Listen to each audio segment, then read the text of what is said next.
ठीक, रिप्रेजेंटेशन थी वई कम्युनिटी जे बेस ते। 5 पॉइंट जेका कायदे आज़म जे नुक़्तनि में हुई, जेके 5th पॉइंट था चऊं असां, उहा छा हुई? उहा सेम शुरू खां वठी जीअं विढ़ंदा ईंदा हुया, हर फ़रो उन ॻाल्हि ते हूंदो, 1/3 रिप्रेजेंटेशन ते। 1/3 रिप्रेजेंटेशन किथे? लखनऊ पैक्ट में बि इहा ॻाल्हि थी, शिमला डेपुटेशन में बि इहा ॻाल्हि थी, 1909 वारे उन्हनि में बि इहा ॻाल्हि हुई। किथे? सेंट्रल लेजिस्लेचर में। ठीकु आहे, सेंट्रल लेजिस्लेचर में 1/3 रिप्रेजेंटेशन मुस्लमाननि खे ॾिनी वञे। ठीकु, जेका नेहरू रिपोर्ट में घटाए 1/4 करे छॾी। कायदे आज़म चयो न, 1/3 रिप्रेजेंटेशन असांखे सेंट्रल लेजिस्लेचर में नुमाइंदगी ॾिनी वञे। 6 नंबर पॉइंट कहिड़ी हुई? 6 नंबर पॉइंट हुई टेरिटोरियल डिस्ट्रीब्यूशन। टेरिटोरियल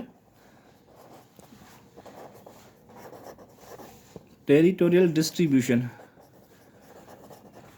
हाणे 6 जेका पॉइंट हुई टेरिटोरियल डिस्ट्रीब्यूशन जे बारे में। त जेका टेरिटोरियल डिस्ट्रीब्यूशन थींदी, उहा उन एरिया में रहंदड़ माण्हुनि जी जेको आहे सो हुननि खे राइट्स खे मद्देनज़र रखंदे उहा डिस्ट्रीब्यूशन थी वेंदी। ईअं किथे ईअं न थिए त जेको आहे सो जेका मेजॉरिटी आहे उनखे माइनॉरिटी में कन्वर्ट कयो वञे।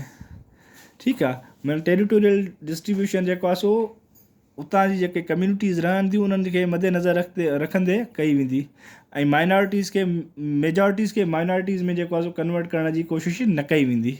ठीकु आहे, मेजॉरिटी जेका आहे मेजॉरिटी रहंदी, ऐं माइनॉरिटी जेका आहे उतां जेका ॿाहिरि वारा माण्हू आहिनि उन्हनि खे जेको राइट टू प्रॉपर्टी जो राइट या वोट जो राइट न ॾिनो वेंदो। ठीकु आहे, माइनॉरिटी खे कन्वर्ट उन्हनि खे मेजॉरिटी खे न कयो वेंदो। 7 नंबर पॉइंट जेका हुई जना जी, 7 नंबर पॉइंट जना जी इहा हुई त जेको आहे सो रिलीजियस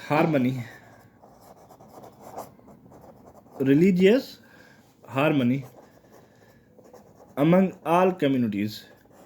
मज़हबी आज़ादी हूंदी सभिनी खे, हिंदू हुजे, मुस्लमान हुजे, सिख हुजे, ईसाई हुजे, उन सभिनी खे आज़ादी हूंदी।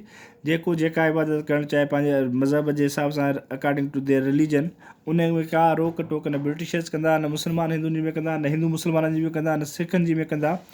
रिलीजियस हारमनी हूंदी। ठीकु आहे। 8 नंबर पॉइंट कायदे आज़म जी छा आहे? इहो लखनऊ पैक्ट में बि हुयो तव्हांजो, नो बिल शुड बी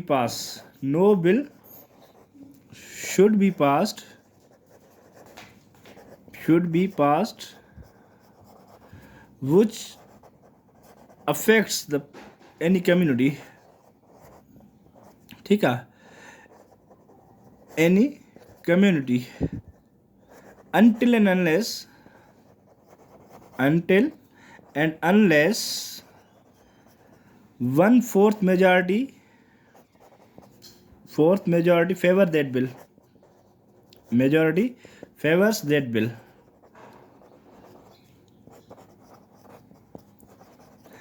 यानी को बि अहिड़ो बिल पास न कयो हूंदो जो को कंहिं स्पेशल पर्टिकुलर कम्यूनिटी खे इफेक्ट करे, जेसिताईं उन इफेक्टेड कम्यूनिटीअ जी 1/4 मेजॉरिटी उन बिल खे फेवर न कंदी।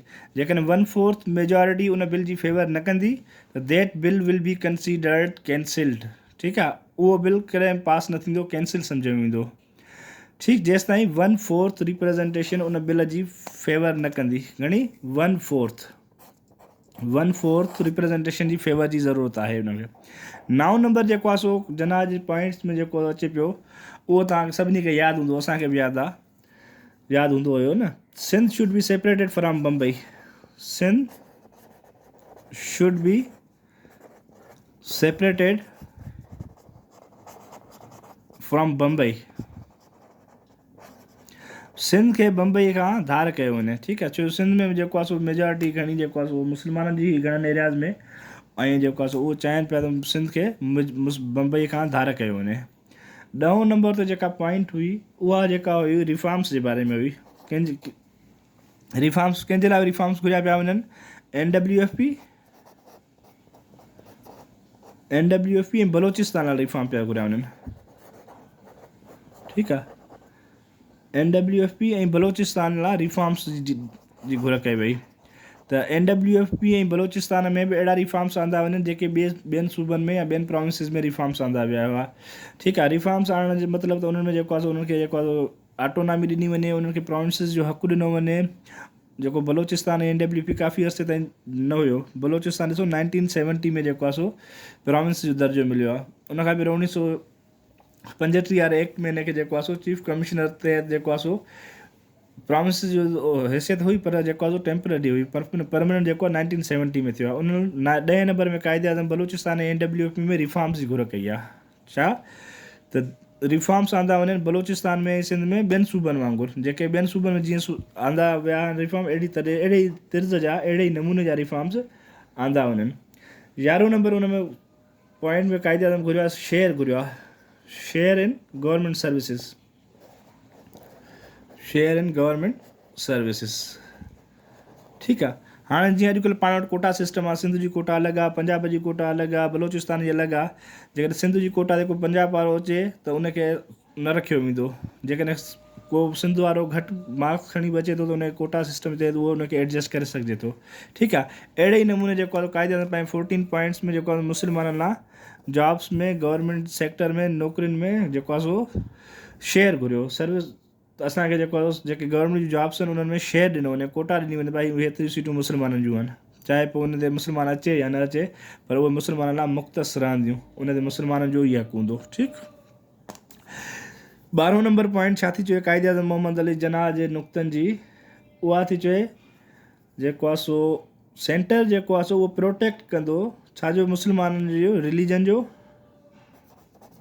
मुस्लमाननि जे रिलीजन जो, मुस्लमान कम्यूनिटीअ जो, उन्हनि जी तालीम जी इदारनि जो, तालीम जो, एजुकेशन जो, ऐं उन्हनि जी जेको आहे सो लैंग्वेज हूंदी, जेका मुस्लमाननि जी लैंग्वेज हुई, अरबिक हुई, फारसी हुई, उर्दू हुई, जेके बि हुयूं, उन्हनि खे प्रोटेक्ट कयो वेंदो। उन्हनि खे प्रोटेक्शन जो ॻाल्हि लिखी आहे।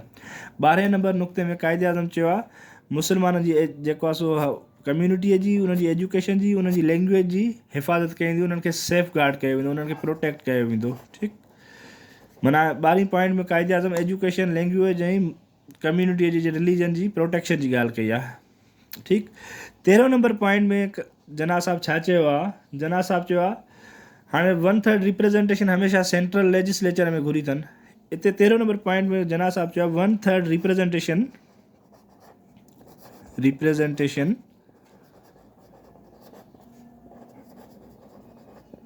इन कैबिनेट। ठीकु आहे। हाणे जेके उतां प्रॉमिस जूं कैबिनेट्स हूंदियूं, मिनिस्टर्स वग़ैरह हूंदा, उन में बि क़ाइदे आज़म 1/3 रिप्रेजेंटेशन घुरी आहे। त उते बि असांखे जेको आहे सो 1/3 रिप्रेजेंटेशन ॾिनी वञे। जहिड़ी तरह सेंट्रल लेजिस्लेचर में घुरनि पिया, हाणे प्रोविंशियल कैबिनेट्स में बि जेको आहे सो 1/3 रिप्रेजेंटेशन जी ॻाल्हि क़ाइदे आज़म 14 नुक़्तनि में कई आहे। ठीकु। ऐं 14 जेको नुक़्तो छा थो चए, 14 नुक़्तो चए थो जेको आहे सो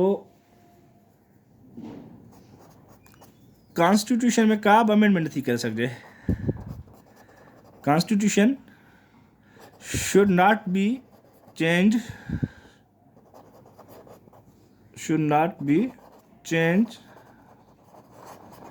without consent of federating units। ठीकु आहे। कंहिं बि कॉन्स्टिट्यूशन में ओसी ताईं चेंज नथी आणे सघिजे, ओसी ताईं अमेंडमेंट नथी करे सघिजे जेसि ताईं उन कॉन्स्टिट्यूशन जा फीडेटिक यूनिट्स आहिनि कंसेंट नथा ॾियनि ऐं उन ते पंहिंजो कंसेंट शो नथा कनि, एग्री नथा थियनि, ओसि ताईं तव्हां उन कॉन्स्टिट्यूशन में का बि चेंज नथा आणे सघो। ठीकु आहे। हाणे सिंपल क़ाइदे 14 नुक़्ता इहे आहिनि। पहिरें में जेको आहे सो उन फेडरल कॉन्स्टिट्यूशन जी घुर कई आहे। ॿिए में हुन चयो आहे जेको आहे सो यूनिफॉर्म ऑटोनॉमी हूंदी प्रोविंसिस खे, माइनॉरिटीज़ खे प्रोटेक्ट कयो हूंदो, कम्यूनल बेस ते रिप्रेजेंटेशन ॾिनी, 1/3 रिप्रेजेंटेशन ॾिनी हूंदी। टेरिटोरियल डिस्ट्रीब्यूशन जेको आहे माइनॉरिटीज़ खे मेजॉरिटीज़ में कन्वर्ट न कयो हूंदो, मेजॉरिटीज़ खे माइनॉरिटीज़ में कन्वर्ट न कयो हूंदो। रिलीजियस हार्मनी घुरी अथई। को बि अहिड़ो बिल पास कोन कंदा जेको कंहिं स्पेशल कम्यूनिटी खे इफेक्ट कंदो, जेसि ताईं उन कम्यूनिटी 1/4 रिप्रेजेंटेशन उन बिल जी हक़ में न ॻाल्हाए या बिल सिंध खे बम्बे खां जुदा कयो वञे। NWFP में ऐं जेको आहे सो बलूचिस्तान में रिफॉर्म्स आंदा वञनि ॿियनि सूबनि वांगुरु। गवर्नमेंट जॉब्स में शेयर घुरियो जना साहब। ऐं मुस्लमाननि जी जेको आहे सो कम्यूनिटी खे उनजी एजुकेशन जी, उनजी लैंग्वेज जी प्रोटेक्शन या सेफ गार्ड लाइ उन डिमांड कई। 1/3 जेका सेंट्रल लेजिस्लेचर में डिमांड कई आहिनि, अहिड़ी सेम डिमांड कैबिनेट जी मेंबरशिप लाइ कया आहिनि, 1/3 रिप्रेजेंटेशन लाइ कयनि। ऐं ॿियो हुन में इहो चवनि त कॉन्स्टिट्यूशन में का बि चेंज नथी आणे सघिजे जेसि ताईं जेको आहे सो फीडेटिंग यूनिट उन चेंज जे बारे में कंसेंट न ॾियनि। ठीकु। इहो जना सां पॉइंट्स ॾिनियूं उन्हनि खे त भाई ही पॉइंट्स आहिनि, जेकॾहिं हिननि पॉइंट्स ते तव्हां एग्री आहियो त असां तव्हां सां हर हाल में गॾु हलण लाइ तयारु आहियूं, न त पोइ असांखे ॿी ॻाल्हि सोचण जे बारे में मजबूर कयो वेंदो। छो जना कॾहिं बि जेको आहे सो सेपरेट होमलैंड जी ॻाल्हि कोन कई। जना हमेशह यूनाइटेड इंडिया या सेल्फ रूल फॉर इंडिया जी ॻाल्हि कंदो, पर वक़्तु गुज़रण जे सां गॾोगॾु जना जो माइंड डाइवर्ट थींदो पियो वञे, छो जो हिंदू हर ॻाल्हि में मुस्लमाननि खे इग्नोर पिया कनि। ठीकु आहे, पर हींअर ताईं बि जना जेको आहे सो सेपरेट होमलैंड जी ॻाल्हि नाहे कई। हाणे हिन मां तव्हांजो जेको MCQ अची सघे थो, हिकिड़ो या ॿ ईंदो MCQ। हिकिड़ो तव्हां खां इहो पुछंदा बा 14 पॉइंट्स कॾहिं आया, 14 पॉइंट्स कॾहिं आया, कॾहिं आया 1929। ठीकु, हिकिड़ो MCQ इहो पुछी सघंदा। 40 पॉइंट्स जेको आहे तव्हांजा 14 पॉइंट्स कंहिं ॾिना, 14 पॉइंट्स तव्हांजा क़ाइद आज़म मोहम्मद अली जना ना। क़ाइद आज़म मोहम्मद अली जना छो इहे 14 पॉइंट्स ॾिना? क़ाइद आज़म मोहम्मद अली जना इहे 14 पॉइंट्स नेहरू रिपोर्ट जे रेस्पॉन्स में ॾिना या नेहरू रिपोर्ट जे रिप्लाई में ॾिना। ठीकु, 3 MCQ। चोथों MCQ इहो अची सघे सिंध खे बम्बई खां कॾहिं जुदा कयो वियो हुयो। ठीकु आहे, सिंध खे बम्बई खां 1936 में जुदा कयो वियो। इंडियन इहो फ़ैसिलो जेको आहे गवर्नमेंट ऑफ इंडिया एक्ट 1935 में थियो हुयो। इहे शयूं तव्हां खां न सिर्फ़ु 3 MCQ हिन मां तव्हां पढ़ंदो। कहिड़ो जेको आहे तव्हांजा इहो 14 पॉइंट कॾहिं आया, कीअं ॾिना, छो ॾिना, ऐं सिंध सेपरेट कॾहिं थी। ठीकु, इंशाअल्लाह नेक्स्ट क्लास में मिलंदासीं। तेसिताईं अल्लाह हाफ़िज़।